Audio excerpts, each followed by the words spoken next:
ನಮಸ್ಕಾರ. ಇದು ಇಂಟೆಸಿಸ್ weighing ಸ್ಕೇಲ್ನ mother board. ಇಲ್ಲಿ J6 ಅಂತ ಕನೆಕ್ಟರ್ ಇದೆ. ಇಲ್ಲಿ ಕೀಬೋರ್ಡ್ ಕನೆಕ್ಟ್ ಮಾಡಬೇಕು. ಇದರಲ್ಲಿ 6 ಪಿನ್ ಇದೆ. ನಮ್ಮಲ್ಲಿ 4 ಕೀ ಇರೋ ಕೀಬೋರ್ಡ್ ಇದೆ. ಅದರಲ್ಲಿ 5 ಪಿನ್ ಅಷ್ಟೇ ಇದೆ. ಪಿನ್ 1 ಗ್ರೌಂಡ್ ಆಗಿದ್ದು ಅಲ್ಲಿಂದ ಕನೆಕ್ಟ್ ಮಾಡಿ 6ನೇ ಪಿನ್ನನ್ನು ಡಮ್ಮಿ ಮಾಡಬೇಕು. ಇದು ಲೋಡ್ ಸೆಲ್ ಕನೆಕ್ಟರ್ ಶೀಲ್ಡ್ ಸೇರಿ 5 ಪಿನ್ ಇದೆ. ಶೀಲ್ಡ್ ಬೇಡವಾದರೆ ಆ ಪಿನ್ನನ್ನು ಡಮ್ಮಿ ಮಾಡಬೇಕು. ಡಿಸ್ಪ್ಲೇಗೆ 16 ಪಿನ್ FRC ಕನೆಕ್ಟರ್ ಕೊಡಲಾಗಿದೆ. ಪಿನ್ 1 ಮತ್ತು 2 ಹೊರತುಪಡಿಸಿ ಉಳಿದ 14 ಪಿನ್ಗೆ ಕನೆಕ್ಟ್ ಮಾಡಬೇಕು. ಇಲ್ಲಿ AC ಕನೆಕ್ಟ್ ಮಾಡಬೇಕು.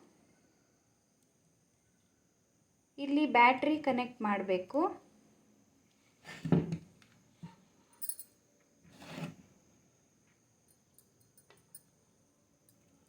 ಪೊಲಾರಿಟಿ ಸರಿಯಾಗಿರಬೇಕು. ಇಲ್ಲವಾದರೆ ಡಯೋಡ್ ಫೇಲ್ ಆಗುತ್ತದೆ. B+ ಮತ್ತು B- ಎಂದು ಮಾರ್ಕ್ ಮಾಡಲಾಗಿದೆ. ಇಲ್ಲಿ ಸ್ವಿಚ್ ಕನೆಕ್ಟ್ ಮಾಡಿ ಆನ್ ಮಾಡಿದರೆ